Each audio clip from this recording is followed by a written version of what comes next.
Olá a todos, como estão? Espero que bem.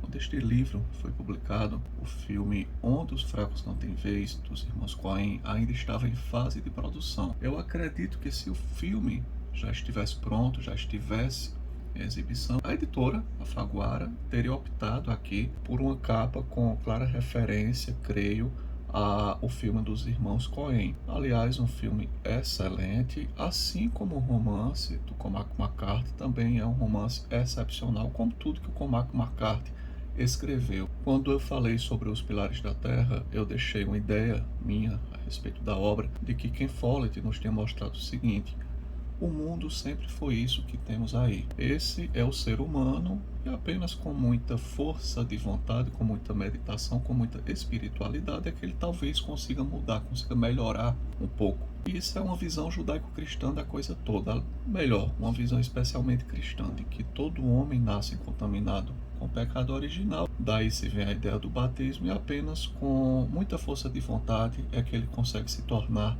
alguém melhor. O Cormac McCarthy fez isso também historicamente, acredito, penso eu. Por exemplo, em Meridiano de Sangue, nós temos toda a crueldade humana, seja de branco, índio, pardo, negro, azul, amarelo, lilás, violeta, não importa cor, não importa etnia, todo mundo é sacana em Meridiano de Sangue. Em tempos mais contemporâneos, onde os velhos não têm vez, aqui bem traduzido realmente do título original, No Country for Old Men, mas Onde os Fracos Não Têm Vez também é uma tradução bem interessante do título original. Conhecemos novamente uma América que não deu certo porque o ser humano não deu certo. E Cormac McCarthy vai mais à frente em A Estrada, que também foi adaptado para o cinema. No mundo pós-apocalíptico, aí sim é que é cada um por si, as pessoas se violentando e se canibalizando.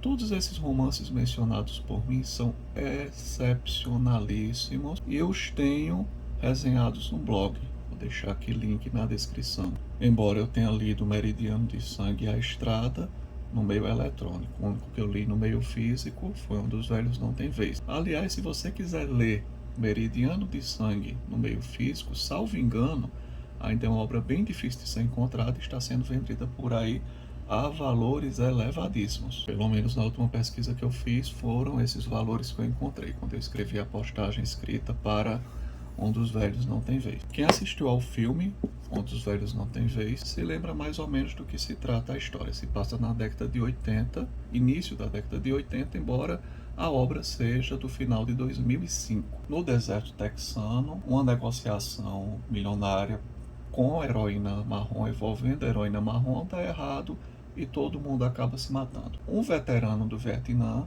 o Liu Moss, está caçando na região, se depara com a cena, pega uma mala com dinheiro e leva para casa mais de 2 milhões de dólares. No filme esse valor é diferente. No romance são 2 milhões de dólares. Para caçá-lo é enviado o psicopata Anton Sugar. Sua função é recuperar a grana e devolvê-la ao cartel.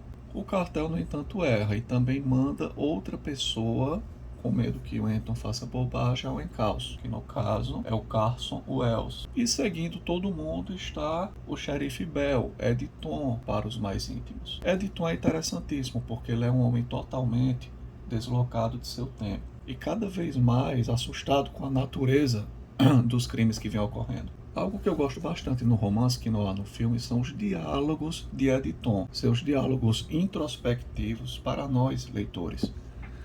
Por exemplo, sempre que a fonte está em itálico, nós estamos diante dos pensamentos do Ed Tom. A escrita do Cormac McCarthy ela é toda realmente meio truncada. Ela exige que você, leitor, fique muito esperto sobre em que momento estamos e quem está se comunicando com você. Então o Ed Tom nos diz: há um ano ou dois, eu e Loretta fomos a uma conferência em Corpus Christi e eu me sentei ao lado dessa mulher que era esposa de alguém mais ou menos importante. Ela ficou falando que a ala da direita é isso e a ala da direita aquilo. Não tenho nem mesmo certeza sobre o que ela queria dizer. As pessoas que eu conheço são na maioria gente comum, gente simples. E eu disse isso a ela, e ela me olhou de um jeito estranho. Achou que eu estava dizendo uma coisa ruim sobre essas pessoas, mas é claro que isso é um grande elogio na minha parte do mundo. Ela continuou e continuou. Por fim me disse o seguinte: não gosto do rumo que este país está tomando.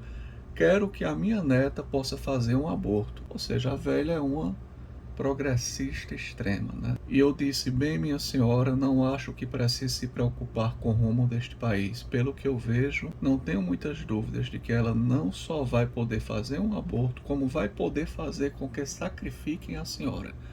O que mais ou menos encerrou a conversa. Editon é um homem conservador com os pés no chão sobre para onde o seu país estava descambando. Aqui no outro momento interessante, para onde estava indo a destruição ética, moral norte-americana do Ocidente, ele nos diz: Loretta me disse que escutou no rádio sobre o percentual de crianças nesse país sendo criadas pelos avós. Esqueci qual era, bastante alto, eu achei. Os pais não queriam criar.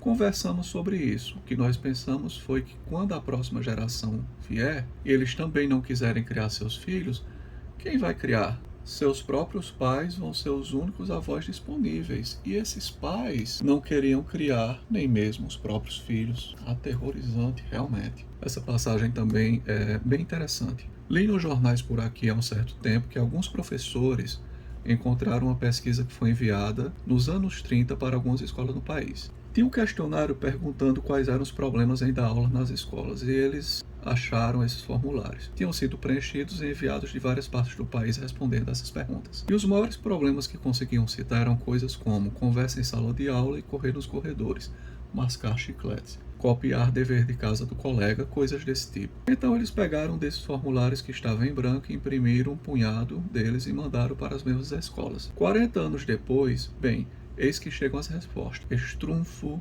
incêndio criminoso, assassinato, drogas, suicídio. Então eu penso sobre isso, porque boa parte das vezes em que eu digo qualquer coisa sobre como o mundo está indo para o inferno, as pessoas meio que sorriem e dizem que estou ficando velho. E a gente vai ao título, onde os velhos não têm vez nesse mundo cada vez mais insano e extremamente aliado a pautas progressivistas deslocadas. Em resumo, achei interessante falar sobre este romance do Cormac McCarthy, indicar os demais romances desse grande autor, especialmente que eu considero uma trilogia do mau caratismo humano, com Meridiano de Sangue, Onde os Velhos Não Têm Vez, e A Estrada. Aqui é adaptado para o cinema, A Estrada também é adaptado para o cinema, como um dos melhores filmes pós-apocalípticos que eu já vi. E compartilhar aqui as introspecções do Editon, do Xerife Bell, coisas que não foram mostradas, obviamente, na película, porque não há espaço para muita introspecção na adaptação cinematográfica de romances. Cormac McCarthy se tornou um dos meus autores contemporâneos mais amados. Fico por aqui. Um abraço a todos e até a próxima.